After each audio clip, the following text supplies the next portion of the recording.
Désolé de vous interrompre, mais il est temps de passer à la déclaration des députés. Député de Windsor-Tecumseh. Monsieur le Président, je prends la parole pour parler du secteur de manufacturation avancée, notamment dans ma circonscription. Les travailleurs qualifiés, Homemaking et la Fondation de la manufacturation pour appareils médicaux et aux fabrications automobiles, qui travaillent tous dans une chaîne d'approvisionnement nord-américaine intégrée. Les manufacturiers allaient de l'avant avec la production et contrats en bonne foi grâce aux accords commerciaux existants. Mais la semaine dernière, le président a modifié l'application de ces tarifs en clamant qu'il y avait beaucoup d'incertitudes, ce qui fait que les produits dérivés sont assujettis à des tarifs douaniers, ce qui fait que les manufacturiers font face à des coûts non anticipés après signature de contrat. Cette incertitude se voit dans les décisions d'investissement à Windsor-Tecumseh. Et à mesure que l'économie ontarienne se remet, eh bien, on demande au gouvernement du Canada d'agir immédiatement pour que les manufacturiers canadiens, les emplois et les travailleurs soient protégés. Merci. Déclaration de député, député de London North Centre. Merci. Je prends la parole pour parler des impacts de Big Brothers et Big Sisters à London et leur rôle vital pour renforcer nos communautés. J'ai eu l'occasion de rencontrer l'équipe ici, dans la législature et dans ma circonscription, et j'ai vu leur passion, leur dévouement et leur engagement sans relâche pour les jeunes personnes. Cette association est là pour bâtir et tisser des fortes relations et apporter une différence dans la vie des jeunes et des familles. Pendant des décennies, cette association était là pour aider les jeunes à réaliser leur plein potentiel. Lorsque vous faites face à l'adversité, le mandat est de la prévention. Cela apporte la stabilité, information et une présence stable pour influencer positivement la trajectoire de vie des jeunes personnes. Aujourd'hui, Big Brothers Big Sisters de London connaît des changements dans son financement et lorsque les transitions qui font partie des priorités qui changent, il y a une demande accrue des services et changement des ressources. On sait que les besoins sont bien réels. De plus en plus de jeunes demandent à être en lien avec des personnes. Big Brothers et Big Sisters et autres associations ne peuvent agir seules. Je demande aux communautés de appuyer Big Brothers et Big Sisters parce que lorsqu'on investit dans les jeunes, on investit dans un avenir robuste pour tout le monde. Merci. Déclaration de député. Député de Scarborough-Guildwood. Madame la Présidente, Monsieur le Président, aujourd'hui, je prends la parole pour parler d'un enjeu qui affecte beaucoup de familles dans ma circonscription. Un défi que connaissent les parents d'enfants avec des besoins spéciaux. Ces familles doivent naviguer un système complexe étant donné le système d'éducation sous-financé. Ces parents font face à d'énormes obstacles et ont l'impression que ce gouvernement a abandonné leurs enfants. Je vais partager avec vous l'anecdote d'une mère de jumeaux qui sont malvoyants et malentendants. La réalité est vraiment dure. Le manque d'éducateurs spécialisés et d'intervenants fait que cette mère se sent isolée et submergée malgré son grand travail d'intérêt pour les enfants ayant des besoins spéciaux. Cette mère se trouve dans une position difficile. Elle n'a pas eu d'autre choix que de quitter son emploi pour prendre soin à temps plein de ses jumeaux. Ce n'est pas une anecdote isolée, mais la réalité de plusieurs familles parce que le système d'école n'est pas là pour les enfants à besoins spéciaux. Ces parents sont les héros qu'on ne célèbre pas assez. Et ces parents ne se sentent pas appuyés par le système qui a été créé pour les aider.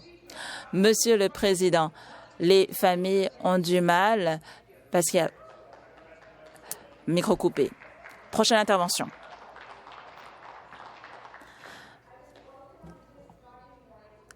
lors du vendredi Pâques, un entrepreneur m'a appelé et il était en terreur.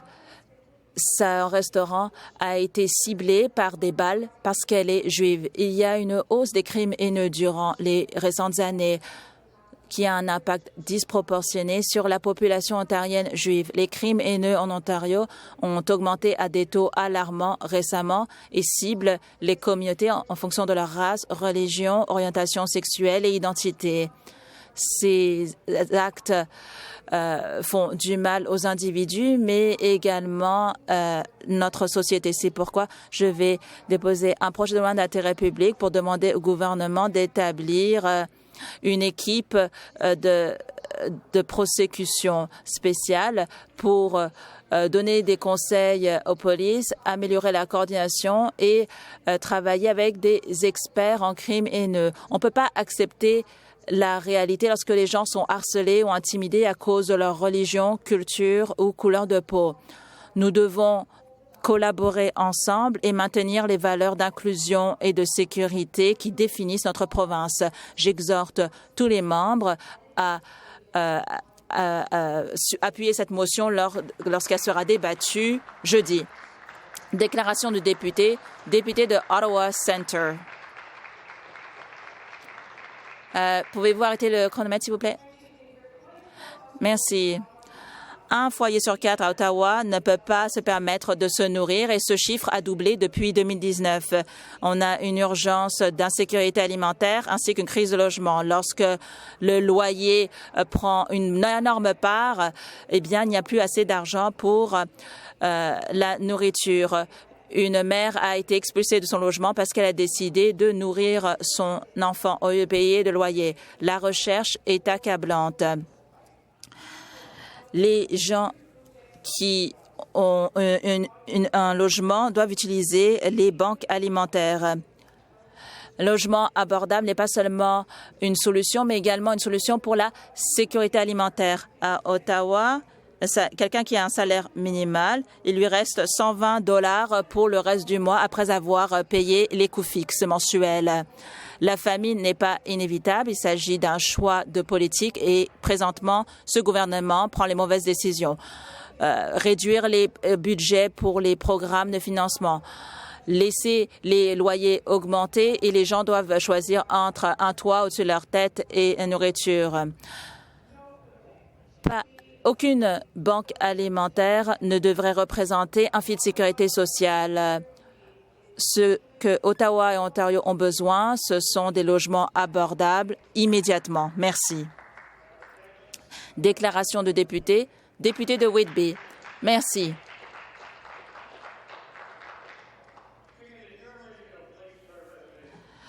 Alors, dans ma circonscription, on reçoit des investissements continus pour protéger les familles de la région du Durham. Le financement est là pour les familles de victimes, pour l'engagement pour les jeunes vulnérables. Il s'agit du projet RISE qui est là pour répondre à l'augmentation et la victimisation des jeunes, crise de traite de personnes et développement de centres de défense d'intérêts des jeunes. Grâce à cet investissement, le gouvernement offre un appui aux jeunes et leurs familles, tout en s'assurant que la région du Durham a les ressources qu'il faut pour protéger les jeunes à risque et travailler avec les partenaires communautaires pour bâtir une région plus sécuritaire et plus inclusive de Durham pour tout le monde. Merci. Député de Timiskaming Cochrane. Alors, la sécurité routière des routes 17. Et un député me demandait qu'est-ce qu'on peut faire immédiatement. Je vais vous donner un exemple. Durant notre tour, on a posé des questions à un exploitant de camionnage et il a demandé à un conducteur qui avait un permis si ses freins fonctionnaient. Les permis commerciaux, c'est AZ. A pour les camions, Z pour les freins. Et il a demandé si les freins fonctionnaient Et le conducteur, qui était censé être complètement formé et examiné en Ontario, ne savait pas de quoi on parlait. Ce conducteur ne savait pas, ce chauffeur de camion plutôt, ne savait pas ce qu'étaient des freins fonctionnant avec l'air. Et un autre cas, un sous-traitant, il venait avec un camion pour livrer un colis. Le sous-traitant est allé vers le camion parce qu'il pensait que c'était un petit colis, mais en fait, non, c'était un gros colis. Et donc, il a dit au chauffeur, vous pouvez faire reculer le camion, c'est pas loin. Et le chauffeur de camion, qui a été formé en Ontario, il a dit, je ne peux pas reculer le camion. Alors, si vous voulez changer des choses, micro coupé. Déclaration des députés. Député de Oakville. Un peu plus tôt ce matin, j'ai pris part d'une annonce que Boeing va faire un investissement de 7 millions de dollars. Ce nouveau partenariat permettra d'amener l'innovation, créer plus de 3 000 emplois bien rémunérés et renforcer le rôle de l'Ontario comme un acteur important pour la chaîne d'approvisionnement aéronautique. Fondée à Oakville, VAC Aero est un manufacturier pour l'aérospatiale et pour l'industrie de haute technologie. La semaine dernière, j'ai pu rencontrer l'équipe de haute direction dans une entreprise basée à Oakville qui joue un rôle essentiel pour livrer des essentiels aux hôpitaux dans notre province et au-delà. Leur approche axée sur l'Ontario fait que leurs employés sont vraiment fiers.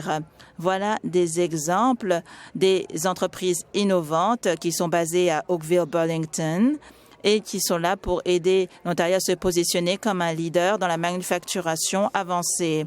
Au moment où nous connaissons des incertitudes économiques, l'Ontario est concentré sur la création de conditions adéquates pour que les travailleurs et entreprises puissent prospérer. Parce que lorsqu'on protège l'économie ontarienne, on sécurise des occasions pour nos familles, nos communautés et pour les futures générations. Merci. Déclaration de député. Député de Kitchener Centre. Merci, Madame la Présidente. Alors, c'est le 10 avril 2026. Artemis II s'est écrasé dans l'océan Pacifique. Jeremy Hansen, né à London, qui était dans Artemis, était le premier Canadien à voyager vers la Lune. Cette mission a inspiré beaucoup de monde. On a pu voir les super-héros de la science qui sont allés bien là où l'humanité n'a jamais été. Et il nous a fait réaliser la grandeur de l'univers. Je souhaite remercier NASA, Christina Koch, la première femme qui est allée à la Lune, Victor Glover et Reed Wiseman. Je souhaite remercier les parents de Jeremy, Gary et Nancy, sa femme et ses trois enfants. Et j'aimerais remercier Jeremy. Merci, vous êtes un cadeau pour notre province et notre nation. Mais c'était les propos de Victor Glover qui m'ont frappé. Il a dit, avec ce vaste vide, ce qu'on appelle l'univers, on a cette oasis, la Terre, cette Terre magnifique où on coexiste. Cela nous rappelle qu'il n'y a pas d'autres planètes. Il faut s'en rappeler tous les jours. Juste utiliser ce dont on a besoin et traiter cette planète comme un joyau, comme étant quelque chose de spécial. Parce que c'est l'endroit dans tout l'univers qui a été créé pour nous. Alors, ne la traitons pas comme si elle n'était rien.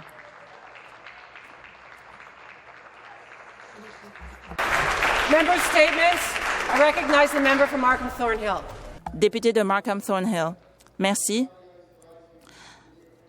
L'Ontario est là pour relever les défis économiques et je suis fière de mettre en œuvre en quoi le budget 2026 de l'Ontario se concentre sur ce qui importe. Faire croître notre économie, créer des emplois, améliorer les services pour les familles à Markham Thornhill et partout en Ontario. Grâce au leadership du Premier ministre Doug Ford et le ministre Bethlen Falvey et son équipe dédiée, ont répondu à l'appel. Madame la Présidente, nous entreprenons des actions audacieuses avec des partenariats avec le gouvernement fédéral,